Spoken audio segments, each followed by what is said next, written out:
اگر کوئی میٹر کو مانتا ہے یا انرجی کو مانتا ہے تو آپ نے پہلے خود سائنس نے کہہ دیا کہ انرجی کو نہ کسی نے بنایا اور نہ اس جو ہے وہ ختم ہوتی ہے، حالتیں تبدیل کرتی رہتی ہیں۔ اسی طرح جب وہ کہتی ہے کہ جی میٹر جو ہوتا ہے اس کا نہ ہمیں بننے کا پتہ ہے اور نہ بگڑنے کا پتہ ہے، میٹر جو ہے وہ فیوژن کر کے، کمبسشن کر کے، ریئیکٹ کر کے جو ہے وہ ایک نئے مادے کو شکل دیتا ہے، جیسے کہ فیام مشہور زمانہ بعد ہائیڈروجن کے 2 اور آکسیجن کا 1 مالیکیول جب اکٹھا ہو جاتا ہے، دونوں میٹر ہیں، دونوں کے تو وہ ایک آگے چیز بن رہی ہے۔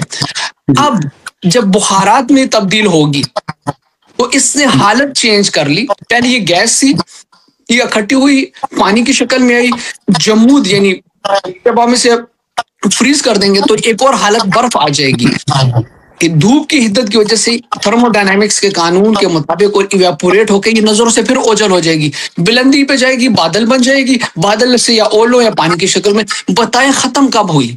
معلوم ہوا کہ حالت کے تبدیل ہونے کے بعد ایک نئی حالت ہے جس کا ہمیں ادراک نہیں ہے، ہمیں معلوم نہیں ہے۔ تو انسان سب سے پہلے زمین میں جانے کے بعد ختم تو ہوتا ہی نہیں ہے، اس کے اجزاء علیحدہ ہوتے ہیں، اس کے پروٹینز، اس کے پوٹیشیم، اس کی زنک، اس کی آئرن زمین میں بکھر جاتی ہے، اور پھر خود فزکس کے قوانین کے مطابق اور فزکس کے لیٹسٹ ریسرچ کے مطابق، فجن کے مطابق، ٹام کیمبل کے مطابق، ہر چیز شعور رکھتی ہے۔ کائنات کا ذرہ ذرہ تو باشعور چیز اگر قبر میں ہو یا باہر ہو، کون بیوقوف کہے گا کہ وہ مردہ ہے؟ یعنی چیز بکھر جائے تب بھی ایک اور حیات کی طرف چلی گئی ہے، اور اکٹھی ہو جائے، اگر یہ اجزاء اکٹھے ہو جائیں تب بھی حیات ہے۔ تو کون کہہ سکتا ہے کہ موت جو ہے اس کے بعد زندگی نہیں ہے؟ مسئلہ ملحد کو جو ہے وہ اس نقطے کے اوپر ہے کہ دین نے یہ بات کیوں کر دی ہے۔ اس کا مسئلہ اس سے نہیں ہے کہ حیات ہے، کہ وہ کہتے دین کیوں کہہ رہا ہے اس بات کو کہ حیات ہے، جبکہ یہ اب بچگانہ سائنس کا حصہ بن گئی ہے کہ ہر چیز جو ہے وہ ایک شعور رکھتی ہے۔ ذرہ، چھوٹے سے ذرہ، کوانٹم فزکس کے لیول کے اوپر چھوٹا ترین ذرہ شعور رکھتا ہے، اور جب وہ شعور رکھتا ہے تو شعور کون شخص ہوگا جو ذی شعور چیز کو مردہ کہے؟ اور اگر وہ حالت تبدیل کر گئی ہے تو پہلی بات تو سائنٹیفکلی کوانٹم فزکس کے مطابق، آبزرویشن کے مطابق، امپیریکل ڈیٹا کے مطابق ثابت ہوئی کہ واقعی حالت کی تبدیلی جسے ہم موت کہتے ہیں، موت کا مطلب ہوتا ہے قطع ہو جانا ایک حالت سے دوسری حالت کی طرف جو ہے تدریج کر جانا، اس میں دوسری حیات پوشیدہ پہلے سے ہے۔ آخری مثال دے کے اگلی بات پہ چلا جاؤں گا۔ بیج آپ کے آنکھوں کے سامنے ہے، موت دیتے ہیں ہم اسے زمین کے اندر، چونکہ ہمیں نظر آتی ہے باہر نکلتے ہو تو ہم کہتے ہیں کہ بیج جو ہے اس نے پھر حیات کر دی، لیکن چونکہ انسان کا پروسیس کہیں اور جا کے کرنا ہے اس کو وہ ڈینائی کر دیتا ہے۔ تو ملحد کا یہ سوال بھی اپنے ہی بنائے قوانین کے اگینسٹ ہے۔ جی سر، ماشاءاللہ، بہت خوبصورت طریقے سے آپ نے اس کی وضاحت کی، اور میں چاہوں گا کہ 2 جملے میں بھی اس میں ایڈ کر دوں تاکہ جو مجھ جیسے کم عقل ہیں اور میں چھوٹی مثال دوں تاکہ ان کے لیے آسان ہو جائے۔ آپ نے بڑی ہی خوبصورت طریقے سے ایک بیج کی مثال دی کہ ایک بیج جو ہے ظاہری طور پر جب وہ ہماری آنکھوں کے سامنے ہوتا ہے تو وہ بیج ہوتا ہے، اب جب ہم اس کو زمین میں ڈالتے ہیں تو ظاہری طور پر اس کی موت ہو جاتی ہے، حقیقت میں اس کی موت نہیں ہوتی بلکہ وہ اپنی شکل کو بدلتا ہے، اپنے اندر چھپی ہوئی چیز کو ظاہر کرتا ہے۔ بے شک۔ تو ہم دیکھنے والوں کو یہ لگتا ہے کہ بیج کو موت آ گئی ہے، لیکن اس بیج کو موت نہیں آئی بلکہ اس نے شکل بدلی ہے۔ اور اس ہی طرح کائنات میں کوئی چیز بھی ایسی نہیں ہے جس کا ظاہری وجود نہ بدلے، لیکن حیات کبھی بھی ختم نہیں ہوگی، کیونکہ وجود بدلنا اس بات کی دلیل ہے کہ اس کے اندر حیات اور وہ قدرت اور وہ طاقت، وہ انرجی، وہ قوت ہے جس کی بنیاد پر وہ شکل بدل رہی ہے۔ جی بالکل، یہ دلیل بنی۔ اب اس ہی طرح اگر ہم دیگر اشیاء کو لے لیں، مثال کے طور پر ایک مٹی کی بنی ہوئی اینٹ کو لے لیں، اب اس کی ظاہری شکل جو ہے وہ اینٹ کی ہے، میں نے یا آپ نے اس کو توڑ دیا، اب وہ ظاہری طور پر مر گئی ہے، ختم ہو گئی ہے، لیکن حقیقت میں وہ مری نہیں۔ اس کو دوبارہ اسی مٹی کو اکٹھا کر کے پھر سانچے میں ڈالیں گے، پہلے اینٹ بنائی ہوئی تھی، آپ کسی اور شکل میں چاہے اینٹ بنا لیں چاہے اس کے علاوہ کوئی اور شکل دے لیں، تو پتہ چلا وہ مادہ یا وہ ضرورت جس کی بنیاد پر کوئی چیز بھی وجود بدلتی ہے، حقیقت میں اس کو موت نہیں آتی، تو موت کا نام ہے شکل بدلنے کا، انتقال کا، منتقل ہونے کا. بے شک یہ منتقل ہو رہا سب کچھ، منتقل ہونے کا. تو پتہ چلا کہ سائنس کی روح سے بھی. اور دوسرا نقطہ آپ نے یہ پیش کیا کہ اس وقت سائنس بڑے بڑے جو نوبل پرائز جیتے ہوئے ہیں ان کا بھی یہی اعلان ہے، اور انہوں نے بھی یہی کہا ہے کہ جو شعور ہے اس کو موت ہے ہی نہیں. بالکل. تو اس یعنی سائنس کی اس روح سے بھی اگر ہم ان کی بات، اگر یہ سائنس کو مانتے ہیں تو سائنس کو ماننے والے پر تو ضروری ہے. سائنس تو یہی کہہ رہی ہے کہ شعور کو موت ہے ہی، کیوں کہ وہ اس سے الگ کوئی چیز ہے. تو جب اس سے الگ کوئی چیز ہے تو یقیناً اس کا پھر کسی چیز کے ساتھ تعلق ہوگا. وہ شعور اگر موجود ہے، اگر دوسری چیز کے ساتھ اس کا تعلق نہیں، یعنی کہ تعلق ہے اور اگر وہ دوسری چیز ہی نہ ہو تو پھر شعور کا مقصد ہی نہیں رہتا. تو پتہ چلا یہ دو چیزیں ہونا ہر حال میں ضروری ہیں. بڑا ہی تفصیل سے بڑا وضاحت اور جامع جواب آپ نے دیا. خدا آپ کو سلامت رکھے. اب یہ ناظرین پر ہے کہ اس سے مزید کتنے اور نقطے اس کے اندر ایڈ کر سکتے ہیں یا اس میں سے مزید کتنی باتیں لے سکتے ہیں. کاظم سید، کیونکہ سوال بہت زیادہ ہیں، میں نہیں چاہتا کہ میں مختصر سے مختصر سوال کروں، اور کوشش کریں کہ آپ جس طرح جامع جواب دے رہے ہیں اور خوبصورت طریقے سے سمجھا رہے ہیں، اسی طرح ایک اور سوال کی طرف چلتے ہیں. یہ بھی بہت اہم سوال ہے، بہت زیادہ اہم سوال ہے، اور وہ سوال ذہنی طور پر ملحدین کا ہے، لیکن حقیقت میں یہ میں کہوں گا کہ صرف ملحدین کا نہیں بلکہ ہر انسان کا یہ سوال ہونا چاہیے. یہ اتنا ویلڈ سوال ہے. اور سوال یہ ہے کہ اگر اللہ نے انسان کو دنیا میں بھیجنے سے پہلے ہی اس کی تقدیر لکھ دی ہے، فیصلہ کر دیا ہے، تو پھر ذمہ دار انسان کیوں؟ یہ سوال ہے کاظم سید. جی سر، یقیناً ہمیشہ کی طرح بہت ہی امپورٹنٹ اور بہت کامن سوال ہے. یہ عرف عام ہے، اور ملحدین اور خود کوئی شخص کے ذہن میں بھی یہ بات آ جاتی ہے. یہ جاننا پڑے گا کہ اگر ہم اس بات کے اوپر اس طرح آ جائیں، میں تو کوشش یہ کروں گا کہ فی موجودہ زمانے کے مطابق اس کے لیے مثال لاؤں تاکہ سمجھنے میں آسانی ہو، نہ کہ میں ایبسٹریکٹ بات کروں. ایک ملک کا کانسٹیٹیوشن لکھا ہوا ہے کہ ایک شخص جو ہے وہ جرم کرے گا تو اس کی یہ حدود ہیں، یہ سزائیں ہیں، یہ کرے گا. سرخ بتی پہ نہیں کھڑا ہوگا تو اس کے اوپر یہ ٹکٹ لگ سکتے ہیں. رش آرز میں اگر وہ سرخ بتی پہ نہیں کھڑا ہوگا تو اس کو جیل سینٹینس بھی ہو جائے گی. اب قانون مرتب ہو چکا ہے کہ یہ تمام چیزیں اس میں موجود ہیں، اور حکومت کے علم میں ہے کیمرے کے ذریعے کہ جو یہاں سے گزرے گا وہ اس کی زد میں آئے گا. تو پھر میں یہ بھی کہوں کہ آپ نے کانسٹیٹیوشن پہلے سے کیوں لکھا ہوا ہے؟ کس لیے کانسٹیٹیوشن آپ نے لکھ دیا؟ آئین اور قانون کس لیے موجود ہے؟ اس لیے کہ آپ کی جو ہے پہلے سے نشاندہی ہو جائے کہ آپ نے ان حدود اور قیود کے اندر جو ہے آپ نے سفر کرنا ہے تاکہ آپ دوسروں کے لیے کسی نقصان کا باعث نہ بنے. تقدیر لکھنے کا مقصد، تقدیر لکھنے کا مطلب ہرگز یہ نہیں ہے کہ انسان کو اللہ نے کلی طور پر ڈٹرمنٹ پیدا کیا ہے، روبوٹک فارمیشن ہے، میری بٹن دبایا ہوا ہے اور اللہ اپنی مرضی سے مجھے استعمال کرتے کرتے آخر میں جو ہے مجھے انڈسٹریل ویسٹ کے ڈبے میں ڈال دے گا اور مجھے ریسائیکل کر دے گا. اس طرح کوئی بات نہیں ہوتی. اور یہ بات میں نے اس لیے کانسٹیٹیوشن کی رکھی کہ جو اس کی زد میں آئے گا وہ کرے گا.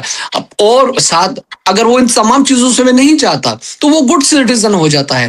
ہم انشورنس کمپنیز جو ہے، ہم جب شروع میں آتے ہیں باہر ملکوں میں ہماری انشورنس ہائی ہوتی ہے، لیکن 7 8 10 سال کو جب ہم گزارتے ہیں اور وہ کمپنیز دیکھتے ہیں کہ اتنا ایکسیڈنٹ کر رہا ہے، اس کے کوئی اسپیڈنگ ٹکٹ بھی نہیں مل رہا، تو ہماری انشورنس کو کم یعنی ہمیں ریوارڈ کر دیتی ہے.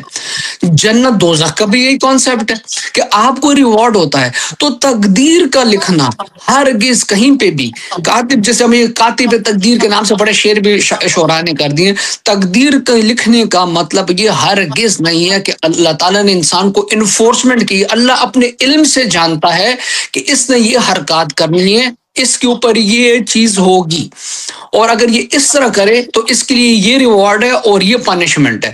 تو ایک ڈیٹا پورا موجود ہے کہ یہ اس طرح کا ہو یا اس طرح. اور اس کے بعد اللہ نے انسان کو مرضی free will they the, Azad they the, choose کرنے کا مجھے اختیار دے دیا کہ تم یہ چوز کرتے ہو کہ یہ چوز کرتے ہو. تو اگر میں ایز اے والد اپنے گھر میں اپنے بچے کو دیکھتا ہوں اور مجھے اس کی حالت، سکنات اور حرکات سے پتہ چلتا ہے کہ اس نے برا کرنا ہے، تو ہم عموماً نہیں کہتے تھے سر جی کہ بچوں کی والدہ کو کسی کو دیکھو میں نے پہلے تمہیں کہہ دیا تھا اس نے یوں ہی کرنا ہے، اس لیے میں نے پہلے سے یہ کیا ہوا تھا. یہ ایک عام مشاہدے کی بات ہے کہ ہم اپنے بچوں کے بارے میں کہ دیکھو ادھر سے جا رہا تھا، مجھے تو روز پتا تھا کہ ادھر سے جا رہا ہے، مجھے پتا تھا کہ یہ کرے گا، میں نے تو پہلے بتا دیا تھا یہ کرے گا. تو کیا میں نے اپنے بچے کی تقدیر لکھ دی؟ کیا ہم نے ان انسانوں کی تقدیر لکھ دی؟ نہیں، کیوں میرے علم میں موجود ہے وہ بات، اس کے باوجود میں نے اس کو اس راستے پہ جانے دیا۔ تو تقدیر کو جن مولویوں نے اللہ کے قلم لکھ کے پن توڑ دینا سمجھتے ہیں، یہ ہرگز نہیں ہے، یہ آزادی ہے اور وہ اللہ کا علم ہے، ان دو چیزوں کو مکس کر گئے۔ میں چاہوں گا کہ آپ بھی اس میں کچھ ایڈ کریں سر۔ ماشاءاللہ، بہت خوبصورت، آپ نے بڑے اچھے عقلی دلائل پیش کیے ہیں۔ میں چاہوں گا کہ یقیناً میں بھی اس کے اندر جو ہے کچھ چیزوں کو ایڈ کروں گا، اور وہ چیزیں ایڈ کروں گا جو ائمہ اہل بیت علیہ السلام کے سامنے یہی سوال جب پیش ہوا، اور جو جواب ائمہ اہل بیت یعنی نبی کریم صلی اللہ علیہ وآلہ وسلم اور ان کی اہل بیت علیہ السلام نے جو جواب دیا، میں چاہوں گا میں سب سے پہلے وہ آپ کے سامنے پیش کروں۔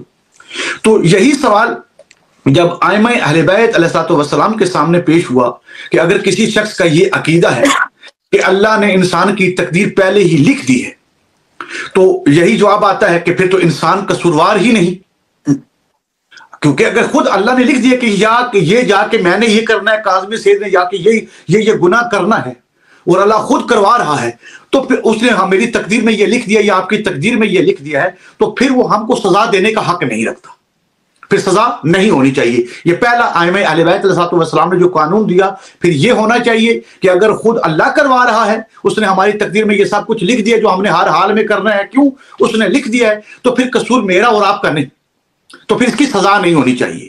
پھر امام علیہ السلام نے فرمایا کہ اس کا دوسرا پہلو یہ ہے، کیونکہ یہ تین حالتوں سے یہ بات خالی نہیں ہے۔ امام جعفر صادق علیہ السلام نے فرمایا اگر کسی شخص کا یہ عقیدہ ہے تو پھر یہ تین حالتوں سے خالی نہیں ہے۔ پہلی حال جو میں نے آپ کے سامنے ابھی بیان کی کہ اگر اللہ نے لکھا ہوا تو جو گناہ آپ کر رہے ہیں اور میں کر رہا ہوں تو نہ قصور آپ کا ہے نہ میرا، کیونکہ اللہ نے خود لکھا تھا کہ میں نے کرنا ہے، تو اس پر سزا نہیں بنتی۔ پھر یہ ہوتا ہے دوسرا قانون، امام نے فرمایا دوسری حالت اس کی یہ ہے کہ پھر اگر یہ اللہ کی سزا ہے اس پر، تو ہم اللہ کے لکھے ہوئے پر کر رہے ہیں نا، تو اس سزا میں اللہ کو بھی شامل ہونا چاہیے، کیونکہ میں اور آپ تو خود اپنی مرضی سے نہیں کر رہے، اگر اس نے لکھا تھا تو اگر یہ گناہ ہے، غلطی ہے، تو پھر دونوں برابر ہو گئے، خدا بھی اور مخلوق بھی۔ بالکل، اگر مخلوق کے لیے سزا تو اس سزا کو خدا کے لیے بھی ہونا چاہیے، تو ایسا ہو نہیں سکتا۔ اب امام نے فرمایا تیسرا طریقہ بچتا ہے ایک، کہ خدا نے انسانوں کو عقل اور علم دیا، عقل اور علم دینے کے بعد ان کو اختیار دیا، یعنی اس نے تقدیر میں یہ نہیں لکھا، تقدیر یہ نہیں، تقدیر یہ یہاں سے شروع ہوگی کہ عقل اور علم کے بعد جب اس نے حلال حرام کی پہچان کروا دی، سچ جھوٹ کی پہچان کروا دی، کروانے کے بعد اب انسان پر اختیار دیا کہ اپنے اختیار سے، کیونکہ ہمارے پاس ایک چیز ہے جبر، اگر اللہ خود جبر کرتا ہے، کوئی چیز کرواتا ہے، تو پھر انسان مجرم نہیں بنتا، یہی اسی ہی تقدیر کے ذیل میں ہی یہ بات بھی آتی ہے۔ تو لہٰذا امام نے فرمایا کہ دیکھو اب جب یہ ساری چیزیں خدا نے تم کو دے دی، عقل بھی دے دیا، علم بھی دے دیا، اچھائی اور برائی کی وضاحت بھی کر دی، اور تم کو اختیار دیا، تو اب اختیار کے بعد جو چیز بھی لکھی جائے گی نا، اس اختیار کے بعد لکھی جائے، اس سے پہلے نہیں۔ یعنی جو طاقت میرے پاس کرنے کی اس نے دی ہے، جب تک وہ طاقت کسی چیز کے کرنے کی میرے پاس نہ ہو، تو اس وقت تک خدا کی ذات مجھ پر سوال کر ہی نہیں سکتی۔ بے شک اس طاقت کو، اس علم کو، اس قوت کو خدا کو پہلے دینا ضروری ہے، پھر اس پر ہماری یعنی کہ ہم کو اختیار ہونا چاہیے تاکہ جبر والا عقیدہ بیچ میں سے نکل جائے۔ تو ہم اپنے اختیار سے انسان جتنے بھی ہیں، اچھائی اور برائی، جب خدا نے بتا دیا تو کہ یہ اچھائی ہے اور یہ برائی ہے، اور میں یا آپ اچھائی کو چھوڑ کے برائی کی طرف جائیں، تو یہاں سے لکھنے والا کام شروع ہوگا، اس سے پہلے لکھنے والا کام شروع ہو سکتا ہی نہیں۔ کیوں کہ اس سے پہلے لکھنے والا کام شروع ہو تو پھر وہ پہلی دو حالتیں ہر حال میں ضروری ہیں، یا ہم کو سزا ہی نہیں ہونی چاہیے، کیوں کہ نہ کاظمی سید اپنی مرضی سے کوئی گناہ کار ہے، نہ میں، اسی طرح دیگر انسانوں کو لے لی، کیونکہ اگر اللہ کروا رہا ہے تو پھر کسی کا قصور نہیں بنتا۔ پر دوسری حالت امام نے یہ بتائی کہ اگر یہ گناہ ہے یا غلطی ہے تو اس غلطی میں تو نعوذ باللہ پھر تمہارے ساتھ خدا بھی شامل ہے، تو پھر اس کو بھی اس میں شامل ہونا چاہیے۔ تو امام نے فرمایا ایسا ہرگز نہیں، اور انسان کے پاس اللہ نے اختیار دیا ہے، اور اختیار کے بعد یعنی عقل اور علم کے ہوتے ہوئے حلال حرام کی وضاحت کے بعد اگر وہ کسی حلال کو چھوڑ کے حرام کی طرف جاتا ہے تو وہ اپنی تقدیر خود لکھے گا، خدا نہیں بے شک لکھے گا. بے شک سر. میں ایک ہی جملہ سر جی خوبصورتی سے آپ نے بیان کر دیا, بس ایک جملہ اور ختم کروں گا بالکل آسان کر کے. اللہ نے یہ کہا کہ یہ ایسا کرے گا, یہ کہیں نہیں کہا کہ میں اسے ایسا کرواؤں گا. جی یہ ڈفرنس ہے اختیار میں اور جبر میں. یہ معلوم ہونا کہ یہ ایسے کرے ایک مختلف بات ہے, اور یہ کہنا کہ میں اسے ایسے کرواؤں گا یہ ایک علیحدہ بات ہے. تو آپ نے جو بات کی اسے میں نے ایک آسان جملے کے میں کوشش کی کہ ناظرین تک پہنچا سکوں. جی سر. ماشاء اللہ, جزاک اللہ, سلامت رہے قاسم سید. اب چلتے ہیں, ایک اور سوال ہے. میں چاہوں گا کہ کیونکہ عوام جو ہے ناظرین سننے والے, سب سے پہلے ناظرین جو نئے آ رہے ہیں یا جو موجود ہیں, اب سب کی خدمت میں سلام عرض کرتا ہوں, اور یہ جو سوال ہے اس کو بھی اپنے پاس نوٹ کریں. قاسم سید, ایک سوال اور کیا جاتا ہے کہ اگر اللہ جانتا ہے کہ میں گناہ کروں گا تو پھر مجھے بنایا کیوں؟ بڑا اہم سوال ہے یہ. سر درست بات ہے سر جی, کہ اگر انسان یہ سوچتا ہے کہ اللہ جانتا ہے کہ وہ یہ گناہ کرے گا اور اس کو بنایا کیوں, تو میرا سوال اس کے سر کاؤنٹر میں سوال آتا ہے کہ جب آپ جانتے ہیں کہ آپ نے گناہ کرنے ہیں تو آپ رکتے کیوں نہیں ہیں؟ آپ اپنے علم کو اپنی اس کو اللہ کے, اب ہم ہر چیز اللہ کے کھاتے میں ڈال دیتے ہیں کہ اگر وہ جانتا تھا کہ اگر اس بات کے اوپر آ جائے تو ممکنات, انسان کا اختیار, انسان کو عقل, شعور, ابھی جتنی آپ نے چیزیں جو دی ہیں جو بتائی ہیں, یہ تمام کی تمام چیزیں اس میں شامل ہوتی ہیں. مجھے اس بات کی سمجھ نہیں آتی ہے کہ ہم ویسٹ میں بیٹھ کے, میں واپس آتا ہوں, لال بتی کیوں کراس نہیں کرتے جبکہ حکومت نے لال بتی لگائی. وہ جانتے تھے کہ انسان یہاں پہ اس انٹرسیکشن میں بے ترتیبی اور بے ہنگم طریقے سے آتے ہوئے ایک دوسرے کے لیے جو ہے فساد کا باعث بنیں گے. حکومت جانتی تھی تو سڑکیں نہ بناتی, نہ پھر گاڑیوں کو بھی ایجاد نہ ہوتی. یعنی یہ دلیل کہیں پہ بھی قائم نہیں ہو سکتی کہ اگر اللہ جانتا ہے کہ انسان نے فساد فی الارض کرنا ہے, یا جو ہے اس نے جو ہے ایسے حرکات میں شامل ہونا جو اسے آپ گناہ کہہ دیں, یا جس سے جو ہے آپ دوسروں کے لیے جو ہے وہ تکلیف اور اذیت کا باعث بن جائیں, یہی انسان کا جو ہے, میں سے امتحان تو بالکل بھی نہیں کہتا, یہی اس کو عقل دے کے ساتھ بھجوایا. جبکہ وہ جانتا ہے کہ انسان جو ہے اس نے ہمیشہ بھولنے کی بیماری رکھی, اس لیے اس کو بار بار پڑھنے والی کتاب دے دی. نسیان زدہ چیز کو جو جب یہ اختیار دیا گیا کہ آپ جو ہے اپنی فلاح کے لیے خود مددگار بنے اپنی ذات کے, آپ اپنی فلاح کو جو ہے پھیلائیے اس کے اوپر, لیکن آپ گناہ بھی کر سکتے ہیں. اور یہ اختیار ہونا انسان کے پاس کہ وہ چوز کر سکتا ہے, اس کے بعد یہ بات تو بذات خود بڑی عجیب ہو جاتی ہے کہ اگر اللہ کو پتہ ہے کہ انسان نے جو ہے وہ گناہ ہی کرنا ہے یا معاشرے میں فساد کرنا, تو بناتا ہی نہیں. یہ تو تمام دنیا کا نظام گڑبڑ ہو جائے گا. ہم جنگلوں سے شیروں کو ختم کر دیں گے, ہمیں پتہ ہے کہ شیر نے تو مارنا ہی مارنا ہے, اس نے تو بکری کو, بھیڑیے کو, بھیڑ کو, گائے کو کھانا, شیروں کو بھی ختم کر دے. پھر ہم پانی میں بڑی مچھلیاں بھی ختم کر دیں کہ انہوں نے تو چھوٹی مچھلیوں کو کھانا ہے, ختم کریں ان کو کیونکہ انہوں نے تو فساد ہی کرنا ہے. تو عقل اور اختیار اور شعور کہاں جائے گا؟ پھر تو وہی پہلی بات جو پہلے سوال میں آپ کے ساتھ یہ بات رکھی گئی کہ انسان کو روبوٹک بننا چاہیے تھا کہ نہ وہ گناہ کرتا, تو پھر میں یہی بھی نہ کہتا کہ جی میرا تو اختیار ہی نہیں تھا, تو پھر اللہ کے اوپر الزام آتا. آج مولوی گناہ کرتا ہے, وہ کہتا ہے مجھے ابلیس نے بھٹکا دیا تھا, تو پاکستان کی تھانوں میں جو ہے ابلیس پہ کیوں ایف آئی آر نہیں کٹتی کہ ابلیس پہ کٹے, یہ اللہ پہ ایف آئی آر کاٹے نا کہ یہ گناہ وہ تعز و منتشا و تذل و منتشا, اور خیر و شر دونوں اللہ کی طرف سے اگر جن مسلمانوں کو عقیدہ ہے تو ایف آئی آر اللہ پہ کٹوایا کریں جا کے کہ جی اللہ نے مجھے اس طرف شر کی طرف کیے, تو ایف آئی آر کے جو کہتے ہیں سہولت کار نعوذ باللہ اللہ تھا, تو اللہ کے اوپر ایف آئی آر کٹوا دیا کریں. معلوم ہوتا ہے ان تمام چیزوں سے کہ انسان کا اختیار, اور یہ سوال اپنے ذات میں ہی کوئی دلیل نہیں رکھتا کہ اللہ کو جب پتا تھا کہ تو مجھے پتا تھا کہ اس چھت نے میرے اوپر کسی نہ کسی دن گر جانا, تو میں چھت ہی نہ بناؤں. میرا اختیار ہے کہ میں اس چیز کی دیکھ بھال کروں, کیونکہ میرے پاس اب عقل, علم جو آپ نے بتایا, شعور, یہ ساری چیزیں اکٹھی ہو گئی ہیں. اب میرا اختیار ہے کہ میں گناہ اپناؤں یا میں جو ہے فلاح کا, سر میں اس گناہ کے لفظ کو بھی چینج کرنا چاہ رہا ہوں کہ میں فلاح کا یا فساد کا راستہ اپناؤں, اور اس کے مطابق جو ہے میری ججمنٹ ہوگی دنیا کی عدالت میں بھی اور اللہ کی عدالت میں بھی. جی سر. ماشاءاللہ, بہت خوبصورت, بہت زبردست. میں بھی ایک چیز اس کے اندر ایڈ کر دیتا ہوں اسی کے ذیل میں کہ اگر اللہ جانتا ہے کہ میں گناہ کروں گا تو پھر مجھے بنایا کیوں. تو یہی سوال اگر ہم آگ پر کریں, جی, اگر اللہ آگ کو ہی نہ بناتا تو بھی لوگوں کو جلاتی نہ, تو جواب آئے گا فقط آپ نے یہ سوچا اس کے نقصان کو سوچا، اس کے فوائد کو نہیں دیکھا. ایک چیز کے جہاں آپ کو نقصان نظر آ رہے ہیں اس میں اس سے زیادہ اس کے فوائد بھی ہیں. تو اب کیونکہ کائنات کوئی چیز بھی ایسی نہیں جو ضدین پر نہ ہو، یہ ہر چیز کی ضد ہے. تو اسی طرح آگ ظاہری طور پر ایک چیز ہے لیکن حقیقت میں یہ ایک نہیں، اس کے اندر دو قسم کی تاثیر ہے.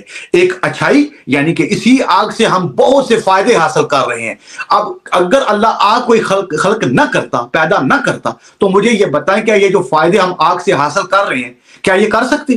جواب آئے گا ہرگز نہیں. تو معلوم ہوا کہ انسان کو اللہ جانتا ہے کہ جس کو وہ خلق کر رہا ہے، اور اس انسان کو عقل اور علم اس ہی لیے دیا کہ یہ اس عقل اور علم سے بچ سکتا ہے. اگر اس کو استعمال کرے تو یہ گناہوں سے بچ سکتا ہے. اگر اللہ عقل اور علم نہ دیتا تو پھر آپ کی بات بالکل ٹھیک تھی کہ تم یہ کہہ رہے ہو کہ اللہ نے اگر خود جانتا بھی ہے کہ یہ گناہ کرے گا تو پھر بھیجا کیوں؟ اگر اس نے انسان کو بھیجنے کے ساتھ ساتھ دو مزید چیزیں بھی دی ہیں، عقل اور علم، تو پھر تو اس نے پورا انتظام کر کے بھیجا ہے. بالکل. تو اس پر تو سوال اٹھنا ہی نہیں چاہیے، بلکہ یہ تو سوال الٹا آپ پر اٹھنا چاہیے کہ تم نے سوال کہاں سے یہ لائے. بالکل، اس سوال کی کوئی صحت ہی نہیں ہے کہ یہ سوال اس کا قابل سماعت ہی نہیں ہے کہ اب جیسے کہ آپ نے فرمایا یہ آگ ہو گئی، اب میں یہ کہوں مجھے ہاتھ کیوں دیے کہ اس سے میں کسی کا گلا دبا سکتا ہوں، تو ہاتھ بھی نہ ہوتے پھر میرے. تو یہ سوال اب بذات خود جو ہے ایک فرسٹریشن اور ایک ذہنی جو ہے سر جی اس کی استعداد بتا رہی ہے کہ بڑی کم استطاعت کے ساتھ ان سوالوں کو اپروچ کیا گیا ہے. جی ایسا ہی ہے. جی سر. اچھا چلتے ہیں، ایک سوال اور ہے، یقیناً یہ بھی بڑا اہم سوال ہے کیونکہ ہمارا اکثر مسلمانوں کا، اکثریت کے ساتھ مسلمانوں کا یہ عقیدہ ہے جنت کے بارے میں، تو ہر بندہ جو گناہگار ہے وہ بھی خواہش رکھتا ہے کہ میں جنت میں جاؤں. تو اس کے اوپر کاظمی سید یہ سوال کیا جاتا ہے ملحدین کی طرف سے کہ جو لوگ بھی یہ عقیدہ رکھتے ہیں جنت اور جہنم کا، کیا واقعتاً یہ حقیقت ہے یا کوئی کہانی ہے؟ تو اس کے متعلق کوئی بات آپ ایڈ کرنا چاہیں، عقلی، نقلی یا قرآنی یا احادیث سے، تو بسم اللہ. سر اگین میں کوشش کروں گا، چونکہ ملحد کے لیے تو قرآن حجت نہیں ہے اور ائمہ علیہ السلام کے فرامین حجت نہیں ہے، تو اگر میں کروں گا، یہ آپ ہی کا خاصہ ہے کہ آپ ان قرآنی آیتوں اور حدیثوں کے ساتھ جب بڑی اعلیٰ مثالیں لاتے ہیں. میں مختصر بات کر کے آپ کی طرف آؤں گا کہ لفظ جنت کو جس طرح مولوی نے پریزنٹ کیا ہے، میں یہاں پہ مولدوں کی طرف تھوڑا سا جو ہے جھکاؤ اپنا ظاہر کروں گا کہ ان کے خیالات بالکل درست ہیں کہ جب وہ دیکھتے ہیں کہ کم عمر بچے اپنے ساتھ بم باندھ کے اپنے آپ کو اڑاتے ہیں اور جنت اور حوروں کے چکروں میں وہ گھومتے رہتے ہیں، تو یہ چیزیں جب اسلام کا چہرہ بنی ہے تو اس نے نفرت کریٹ کی ہے تمام دنیا میں اکثریت لوگوں میں کہ یہ ایسی جنت کو انہوں نے ایسی چیز سمجھا کہ جس کے حصول کے لیے بربادی کرنا لازمی ہے.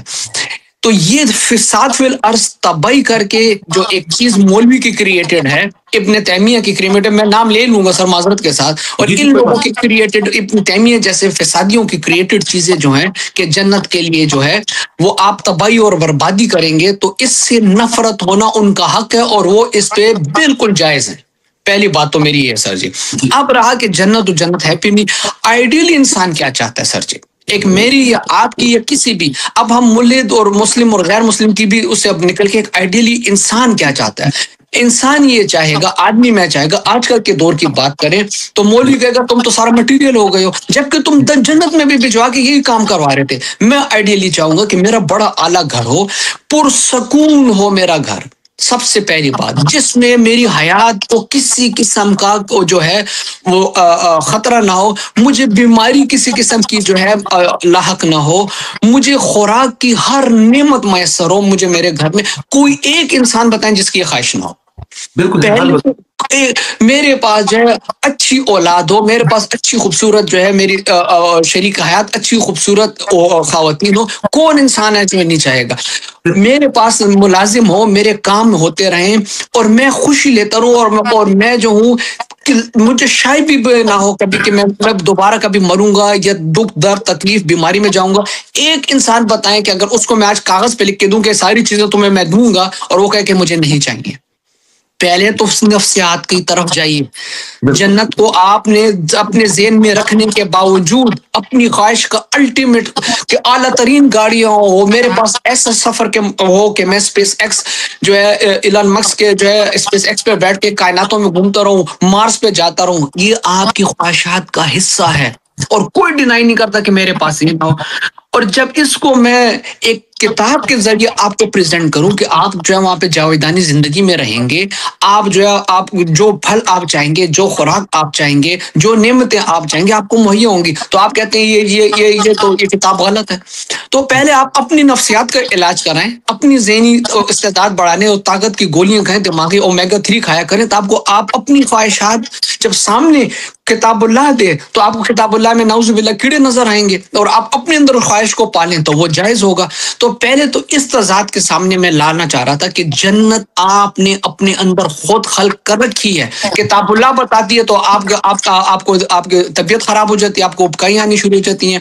آپ خود چاہتے ہیں کہ کسی قسم کے دنیا میں جتنے ہیومنسٹ بیٹھے ہیں, معذرت میری بات اگر لمبی ہوتی تو آپ مجھے روک دیں, کہ قتل عام بھی نہیں ہونا چاہیے, اور اگر کوئی قتل کرے تو اس کے اوپر سینکشنز لگنی چاہیے, پری ایمڈ اسٹرائکنگ کرو, اور نقصان پہنچانے سے پہلے ان کو برباد کرو. دوسرے ملکوں کو اقتصادی پابندیاں لگاؤ, میڈیکل پابندیاں لگاؤ, ان کو پابند سلاسل کرو, ان کی حکومتیں ختم کرو, یعنی سزا دو.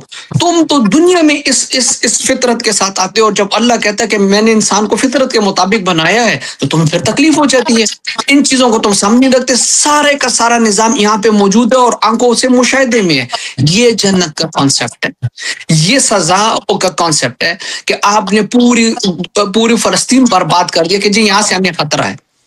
آپ نے پوری دنیا کو برباد کر کے رکھ دیا تاکہ آپ سکون میں رہیں. یعنی آپ نے اپنی طرف سے سزا کا ایک جہنم کا ایک معیار مقرر کر رکھا ہے. تو جب کتاب اللہ آپ کو جہنم بتاتی ہے, آپ کو پرابلم کیا ہوتی ہے؟ جبکہ آپ مشاہدے میں رکھتے ہیں کہ سب کچھ ہو رہا ہے. بالکل ایسے آپ فاسفورس بامبس پھینک رہے ہیں, ایسے آپ ایمونیشن پھینک رہے ہیں دنیا کے اوپر, جس میں ہیروشیما اور ناگاساکی تو ہمارے سامنے ہے کہ آپ نے پلک جھپکنے میں چند سیکنڈوں میں آپ نے انسان کی تاریخ کا بدترین جرم کیا, کیونکہ اس نے آپ کو اذیت پہنچائی تھی اور اس اذیت کے بدلے میں آپ نے ان کو اذیت دی. یہی جہنم ہے کہ آپ نے اذیت دی اور اس کے بدلے میں آپ نے سزا کی. تو جب یہ موجود ہے مثال میں, آپ کو مسئلہ کیا کہ جب کتاب آپ کو کتاب اللہ کہتی ہے کہ یہ مسئلہ یہ ہے کہ ایک دین اللہ کو واحد ماننے والے رسول اللہ کی امت رسول یہ بات کیوں کر رہا ہے کہ جو ہمیں کرنی چاہیے تھی. مسئلہ ان کا ہی ہے سر. ماشاءاللہ, بہت زبردست, بہت اچھا, سلامت رہیں, کیا بات ہے. اچھا کاظمی صاحب, کچھ اور سوالات ہیں, اگر آپ چاہیں تو میں مزید وہ سوال بھی آپ کے سامنے. جی سر, جی بسم اللہ. ایک اور بڑا اہم سوال کیا جاتا ہے کاظمی سید کی, جو قرآن کے اندر موسیٰ علیہ السلام کا واقعہ موجود ہے کہ انہوں نے دریا میں رستے بنائے, دریا کو چیرا. تو اکثر ملحدین یہ سوال کرتے ہیں کہ سائنس کی روح سے آپ کیسے ثابت کرتے ہیں کہ موسیٰ علیہ السلام نے پانی میں یعنی وہ رستہ بنایا, یا اس پانی کو چیرا وہ دریا تھا یا سمندر تھا یا جو بھی تھا, تو اس کی کیا توجیہ ہے؟ جی بسم اللہ. سر یہ جو بات آتی ہے اور یہ تو تورا کے سے بھی میں موجود ہے, اب پانی میں راستہ بنانا اور پانی کا سمٹ جانا اور اس میں راستے آ جانا, سائنٹیفکلی تو اس کے اوپر بات کرنا تھوڑا سا جو ہوگا مشکل ہوگا. سائنس کے پاس اس کے جوابات نہیں, سائنس نے تو سوال رکھ دیا. بات یہ ہے کہ کیا پانی کو ایک طرف منجمد کیا جا سکتا ہے یا نہیں. اگین بالکل صحیح, اگر بہتا پانی ہے, ٹھیک ہے سر جی, بہتا پانی ہے اور آپ اس کے اوپر نائٹروجن جو ہے اسپرے کر دیں تو سر نائٹروجن -180 ہے جی, اور اس کا منجمد ہونے کا پوائنٹ اور ہے. اگر میں یہ کہوں کہ جی میرے پاس 2 گلاس ہیں اور آپ دونوں گلاسوں کو جو ہے آپ اس میں رکھ دیں, یا پانی کے درمیان آپ ایک چیز رکھ کے اسے فریز کر دیں, تو کیا 2 پانی علیحدہ حالتوں میں آئیں گے کہ نہیں؟ اور آپ اس کارڈ کو بیچ میں سے نکال دیں تو اس میں پتلا دھاگے نما راستہ بنے گا یا نہیں بنے گا؟ پہلے تو آپ عقل کو دوڑائیں, بنے گا, پاسبلٹی میں موجود ہے. اگر کوئی ایک چیز پاسبلٹی میں موجود ہے تو سائنس آف انڈرسٹینڈنگ کہتی ہے اگر یہ ایک چیز ایک تجربہ یہ والا ہے, جیسے کہ آپ نے وہ دیکھا ہوگا کہ جب ہم فریزر میں جو ہے وہ آئس کیوبس کا جو باکس ہوتا ہے اس کو ہم پورا پانی سے بھر دیتے ہیں, لیکن جب پانی منجمد ہو جائے تو علیحدہ ہو جاتے ہیں اور آئس کیوب کے اوپر جو لائنیں ہوتی ہیں وہ الگ الگ نظر آتی ہیں. پانی الگ ہوا یا نہیں ہوا؟ بالکل صحیح کہہ رہے ہیں, یعنی ایک حالت کی تبدیلی کے بعد پانی علیحدہ ہوا. تو کیا یہ چاہتے ہیں کہ اللہ قرآن میں جو ہے وہ آپ کو فریون گیسز کا, ریفریجرنٹ R134A کا, 401A کا, 410R کا, یا آپ کو بتاتا یا ٹیٹرو ہائیڈرو ایتھین میتھین کا فارمولے آپ کو سمجھاتے رہتے. تو اس ٹائم لوگ وہی کہتے جو رسول کے ساتھ بیٹھنے والے کہتے تھے کہ اوت العلم کے پاس جاتے تھے کہ ابھی رسول نے کیا کہا ہے ہمیں تو سمجھ نہیں آئی. عربی دان بیٹھے ہوئے سمجھ نہیں آ رہے ہیں. تو اللہ نے آپ کو بتا دیا کہ مالیکولر ڈسپرشن یہ تو ساری سائنٹیفک باتیں ہیں. یہ پانی کا علیحدہ ہونا یہ تو ساری سائنٹیفک باتیں. پانی کا علیحدہ ہونا, اس کی تھرمو ڈائنامکس کے بارے میں اور اس کی فریزنگ اور پوائنٹ کے بارے میں بتانا, یہ تمام چیزیں جو ہیں یہ تو سائنٹیفک ہے. اور یہ کیسے سائنس سے باہر ہے؟ آپ آنکھوں کے سامنے فریزر کا مشاہدہ موجود ہے.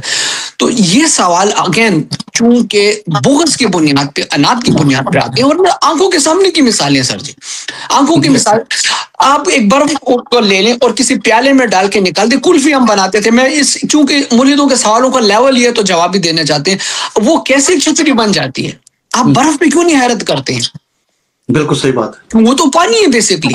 اب وہ چھتری کی شکل میں آ گئی تو آپ نے اس کی حالت چینج ہونے کی تھرمو ڈائنامکس کو کبھی پڑھا ہے؟ تو اگر موسیٰ 12 راستے بنا رہا ہے, باذن اللہ بنا رہا ہے, تو آپ جان لیجئے کہ موسیٰ کے پاس جو ہے اب علم ہے, اس کے پاس وہ پانی کو, وہ فریزنگ پوائنٹ کو جانتے ہیں, وہ اس کی مالیکولر ڈسپرشن کو جانتے ہیں, وہ اس کی تھرمو ڈائنامکس کو پورا اختیار رکھتے ہیں. یہ سارے کا سارا سائنٹیفک علم ہے سر. اور مزید اگر آپ اس کو کسی اور منطق کے ساتھ, یہ دلیل کے ساتھ آپ اسٹیبلش کرنا چاہیں تو سر بسم اللہ. نہیں, کیونکہ میں چاہوں گا کہ مزید سوالات جو ہیں اور بھی آپ کے سامنے رکھوں, کیونکہ ایک اور بڑا اہم سوال ہے. اس سے پہلے یہ جو سوال میں ابھی کرنے جا رہا ہوں, اس کے جواب جو ہے اس سے پہلے آپ نے بہت سی چیزوں کے اندر دیے ہوئے ہیں, لیکن آج میں اس کو الگ سے ایک سوال جو انہوں نے کیا ہوا ہے اس کو الگ لے کے پھر آپ کے سامنے پیش کر دیتا ہوں.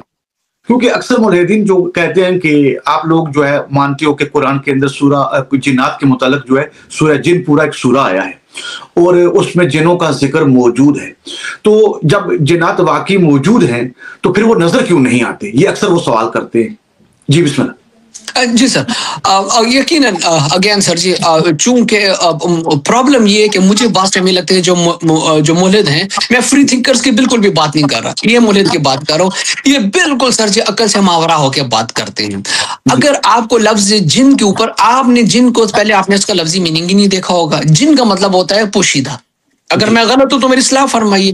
اب پوشیدہ کیا ہے جی؟ کیا بیکٹیریا پوشیدہ ہے یا نہیں؟ بالکل ہے. اگر ہے تو کورونا نے 5 سے 7 قسمیں اپنی بدلائیں. تغیر و تبدیلی انٹیلیجنٹ تھا وہ. پہلے کورونا آیا, کورونا جو ہے اس کے بعد وہ الفا میں چینج ہوا, پھر بیٹا میں ہوا, پھر ڈیلٹا نے تو دنیا میں تباہی بنا دی.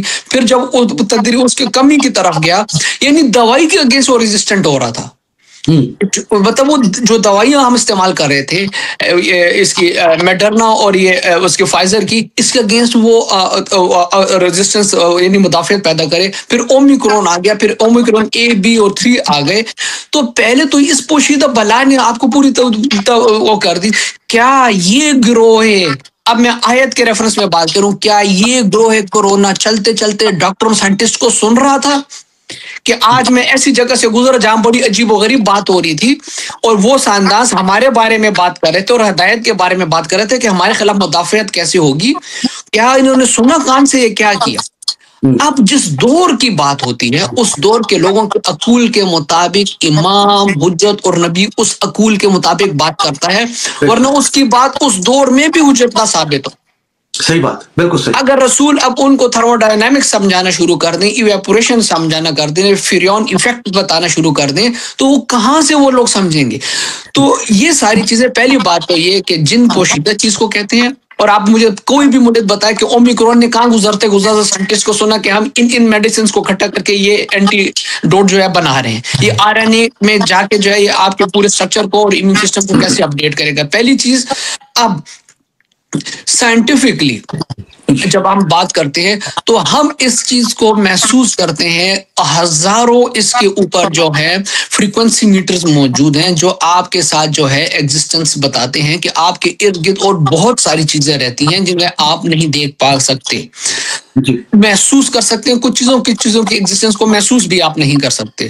درد بہت عام, عرف عام کی ایگزامپل ہر کوئی دیتا ہے کہ درد ہے. کیا کسی ہوا کو سب محسوس کرتے ہیں؟ چلے ہم یہ کہہ دیتے ہیں کہ ہوا بظاہر جب درخت ہل رہے ہوتے ہیں, پتے ہل رہے ہوتے ہیں, تو ہم یہ اندازہ کرتے ہیں کہ ہوا گزر گئی. کیا اس نے اس کے اندر پوشیدہ, میں آپ پھر پوشیدہ لفظ کہہ رہا ہوں, آکسیجن کو کسی نے دیکھا ہے آج تک؟ جس سے حیات پوری چل رہی ہے. بالکل ایسا ہی. آپ نے دیکھے کبھی آکسیجن کو؟ بالکل نہیں. اور پچھلے ہم نے بات کی کہ ٹام کیمبل نے اور زندہ موجود فزسٹ نے تو کہہ بھی دیا کہ ہر ایک چیز ایک شعور رکھتی ہے. جو شعور رکھتی ہے وہ عقل بھی رکھتی ہے. جو عقل رکھتی ہے وہ اپنے لیے فیصلہ بھی کر سکتی ہے. بالکل. تو کیا آکسیجن نے کبھی یہ فیصلہ کیا کہ وہ میرے اگینسٹ جائے، زہر بن کے میرے اندر آ جائے؟ تو آپ کو پہلے جن کے لفظ کو جاننا تھا کہ جن کہا کسے. یہ پوشیدہ چیزوں کے بارے میں بات ہو رہی ہے. اب یہ بات ہونا کہ وہ ایک شکلیں کیا ہوتی ہیں اور کس طرح ہوتی ہیں اور اس کا نظام کیا ہوتا ہے، وہ ایک بالکل علیحدہ موضوع ہے. پہلے آپ کو یہ تسلیم کرنا پڑے گا کہ ہاں جی پوشیدہ چیزیں ہوتی ہیں، عقل مند ہوتی ہیں، تولید کرتی ہیں. جراثیم کیسے، یہ ہم میں کورونا کیسے پھیلا؟ وہ کہتے ہیں جی جن چڑھ گیا، تو کورونا نہیں چڑھ گیا تھا کسی کے اوپر، ایک شخص سے دوسرے شخص سے منتقل نہیں، وہ کورونا بھی تو چڑھتا رہا ہے نا، اندر داخل ہو جائے نا. تو جب اس پوشیدہ لفظ کو، یہ کہ قرآن کی دیکھیں صداقت اور اس کی فراست کو دیکھیں اور اس کی بلاغت کو دیکھیں، اس نے لفظ پوشیدہ استعمال کی تاکہ اس جیسے ملحد جب آئیں گے اور بیوقوفانہ سوال کریں گے تو قرآن پہلے کہے گا کہ میں نے لفظ پوشیدہ استعمال کیا ہے تمہارے لیے. اب جو پوشیدہ تمہاری نظر میں، ان کے اوپر تم غور کرو کہ کیا اس میں عقل ہے، کیا یہ ملٹیپلائی ہوتی ہے، کیا یہ تولید کرتی ہے، کیا یہ تمہارے لیے مضر ہے، کیا یہ تمہارے لیے فائدہ مند ہے. تو جب آپ اس بات کو تسلیم کریں گے، اس کے بعد ہم اس گروہ، اس مخلوقات کی طرف جائیں گے. اب ناسا کی ویب سائٹ پہ آپ چلے جائیے اور مشہور زمانہ آج کے دور کے 2025 کے سائنٹسٹ آپ چلے جائیے کہ ادر سیولائزیشنز اینڈ دا کاسموس موضوع کو لیے، سیولائزیشن اور کاسموس میں دوہرا دیتا ہوں، اس میں دیکھیں تو سائنٹسٹ کہتے ہیں کہ ہم بڑے سیفلی اپنی مشاہدے، اپنی آبزرویشن پہ کہہ سکتے ہیں، ہم اپنا ایزمپشن پہ کہہ سکتے ہیں اور کانکریٹ ایزمپشن پہ کہ صرف ہماری اس گلیکسی میں، جسے ہم ملکی وے کہتے ہیں، کم از کم 10 لاکھ اور مخلوقات موجود ہیں. اب جب 10 لاکھ، تو وہ کس حالت میں اب پوشیدہ ہیں؟ میں کیا یہاں پہ کوئی میرے دعوے کی رد پیش کرے، میں سب کو جن کہہ رہا ہوں، پوشیدہ ہے میری نگاہ سے یہ سارے جنات ہیں. آپ آئیے اور اس ناسا کی ویب سائٹ پہ کہیں کہ جب آپ جھوٹ بول رہے ہیں ہمیں دکھائیے، تو آپ کو کہیں گے ہم نہیں دیکھ سکتے ان کو، ہم صرف محسوس کر رہے ہیں کہ ایک 10 لاکھ 1 ملین. تو جنات پوشیدہ چیز کو کہا جاتا ہے. بھائی پہلے آپ عقل ڈالیے، اس بات کو سمجھیے، اور پھر اس کی تمام جو ہے اس کے اوپر جو احادیث ہیں اور اس کے بارے میں جو باقی سائنٹیفک ایویڈنس ہے تب آپ کو پیش کیا جائے گا. جی سر. ماشاءاللہ، بہت زبردست، بڑا تفصیل سے آپ نے بڑا ہی جامع جواب دیا. اب ایک سوال اور ہے، میں چاہوں گا کہ تاکہ ناظرین کا وقت بھی ضائع نہ ہو اور وہ پریشان بھی نہ ہو، تو ایک اور سوال ہے، اور یہ سوال جو ہے یہ بھی ملحدین کا قرآن کے ذیل میں ہی ہے کہ قرآن میں کچھ جو سائنسی حقائق جو ہیں وہ غلط کیوں نظر آتے ہیں؟ مثلاً کون سا؟ بہت مثال کے طور پر قرآن کے اندر آج کی جو سائنس جو ہے وہ کچھ کہہ رہی ہے اور قرآن کچھ کہہ رہا ہے. مثال کے طور پر جی میں آپ کے ساتھ سر اس میں وہ کرتا ہوں. اب وہ یہ کہتے ہیں، ایک آیت آتی ہے قرآن میں خود اس کو لے آتا ہوں کہ قرآن نے کہا کہ جو تولید کا نظام ہے وہ جو ہے وہ صلب سے ہوتا ہے. صلب کو تمام وہی ابن تیمیہ لیول کے لوگوں نے کمر قرار دیا. اچھا. اب وہ کہتے ہیں کہ جس سائنس کہتی ہے، سائنٹیفکلی پروون ہے کہ جتنے بھی جینیالوجسٹ ہیں اور جتنے بھی جو ہے یہ گائنیکالوجسٹ ہیں اور جتنے اس کے اوپر وہ ہے، وہ کہتے ہیں کہ جس کا تو اس سے کام ہی نہیں ہے، بیک سے کام ہی نہیں ہے. اب اللہ نے کیوں اب صلب کے لفظ کو لے کے، چونکہ ترجمہ جس ابو ہریرہ اور ان لوگوں نے اس سے جو آنورڈ یہ ٹائم تک جن لوگوں نے ان کے ترجمے کیے ہیں، انہوں نے تو اپنی عقلی بساطوں کے مطابق کیے ہیں. اور یہ ان لوگوں سے ساری کی معذرت، یہ باتیں حقیقت ہے، اگر میں غلط بیانی کروں تو آپ مجھے ٹوک سکتے ہیں. ان لوگوں سے انہوں نے علم کو، اپنی علم کو جو ہے اس کے ساتھ ان لوگوں کے ساتھ منسلک کیے جو یہ کہہ کہ اٹھتے رسول سے کہ بھائی ہمیں مالا حضرت تکلم، ہمیں تو سمجھ نہیں آ رہی ہے کیا تکلم کر رہا ہے، اور وہ تو علم سے پوچھتے تھے کہ یہ کیا کہہ رہے ہیں، ہمیں تو سمجھ نہیں آ رہی ہے. ان لوگوں کو بنیاد بنا کے جب آپ علوم کو کھولیں گے اور خصوصاً قرآن کو اور وارثین سے نہیں لیں گے تو آپ کی حالت یہ ہونی ہے، آپ کو صلب کا میننگ ہی نہیں آیا. اب چونکہ کوشچن وہ قرآن کے اوپر ہے تو مجھے ان الفاظ کو لانا پڑے گا. سائنٹیفکلی کہا، یہ پروون ہے کہ جو سپرمز ہیں وہ ٹیسٹیکلز میں بنتے ہیں، کوئی مسئلہ نہیں.